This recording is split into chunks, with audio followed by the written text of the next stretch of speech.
தவமே ஜெயம் நேயர்களுக்கு வணக்கம். கர்மயோகம், பக்தி யோகம், அப்புறம் ஞான யோகம். 4 யோகம் இருக்குல்ல, தியான யோகம், ஞான யோகம் இல்லையா? கர்மயோகம், பக்தி யோகம், தியான யோகம், ஞான யோகம். இதில் 2 யோகத்தை பற்றி இப்போ பார்ப்போம். சரியா? கர்மயோகம், கர்ம பலன் என்றால் என்ன? நாம் ஏதோ தவறு செய்து அதனால் இந்த கஷ்டங்களை அனுபவிக்கிறோம் என்று நம்ம எல்லோரும் பயமுறுத்துகிறார்கள். பயம் தேவையில்லை, நிஜத்தை உணருங்கள். கர்மம் என்றால் ஒரு விதை.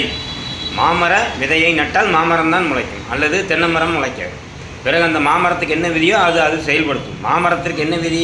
இலை நீளமாக இருக்கும், மாவாசனை வரும், பூக்கும், காய்க்கும், பிறகு பழுக்கும். இதுதான் கர்மம் என்று சொல்வது. ஒரு மாமர வித்துக்கு என்ன விதியோ அதை செயல்படுத்தும். அதுபோலதான் மனித வித்தெடுத்த நீயும் அதற்கு என்ன விதியோ அதன்படி அது செயல்படும். பருவத்துக்கேற்ப அது தன்னை உருவாக்கும். மாமரம் வளர்வதற்கு ஆடு மாடு உண்டு விடாது, பூச்சி களியினால் அழிவு உண்டாகாமல் இப்படி பல சோதனைகளை தாண்டி தான் ஒரு மரம் வளரும். அதுபோல மனிதனுக்கு பல சோதனைகள் வந்துதான் வளர்வான். இதைத்தான் உன் கர்ம பலன் என்று சொல்லி உன்னை பயமுறுத்துகிறார்கள். மனித ஜென்மம் எடுத்த நாம் நமக்கு என்ன கடமையோ அதை செய்து கொண்டால் எந்த சோதனையும் வராது. மாறாக மாற்றி நடக்க முயற்சி செய்தால் சோதனை வரும்.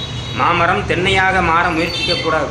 தென்னை மரம் செய்வதை நாமும் செய்ய வேண்டும் என்று நினைக்கக்கூடாது. எல்லாமே மரம்தான், ஆனால் அதன் கர்ம விதையை பொறுத்து தான் நிச்சயமாக மாற்றம் உண்டு. அதில் நீங்கள் மாற்ற நினைக்கக்கூடாது. அப்படி மாற்ற நினைத்து முயற்சித்தால் பல சோதனைகளே உங்களுக்கு வருகிறது.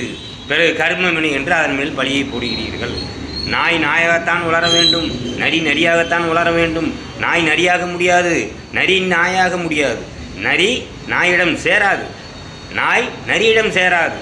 அதன் வித்தின் தன்மை அப்படி. இப்பொழுது புரிகிறதா கர்மம் என்றால் என்ன என்று? பயமில்லாமல் கர்மத்தின் தன்மையை உணர்ந்து அதன் வழியை செல்லுங்கள். ஒவ்வொரு வித்தின் தன்மைக்கும் ஒவ்வொரு கடமை உள்ளது, அதைத்தான் செய்ய வேண்டும். பூமியில் தோன்றும் அனைத்து ஜீவராசிகளுக்கும் இது பொருந்தும். அடுத்து பக்தி யோகத்தை பார்ப்போம்.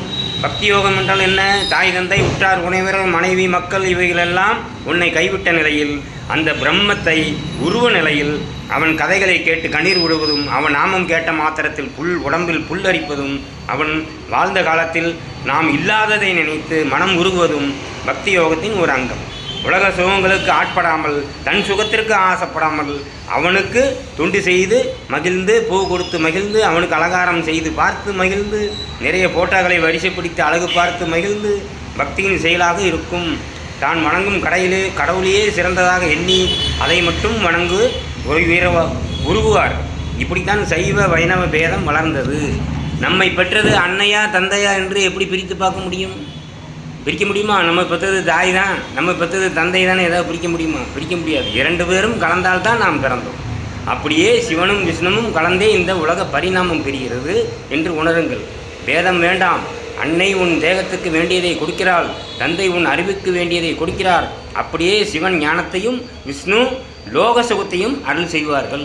பக்திக்கு இலக்கணம் மீரா, ஆண்டாள், புனிதவதியார், ஔவையார், சாரதாம்பாள், வாசுகி, கண்ணப்பனார், ராமகிருஷ்ணர், ராமதேவர்.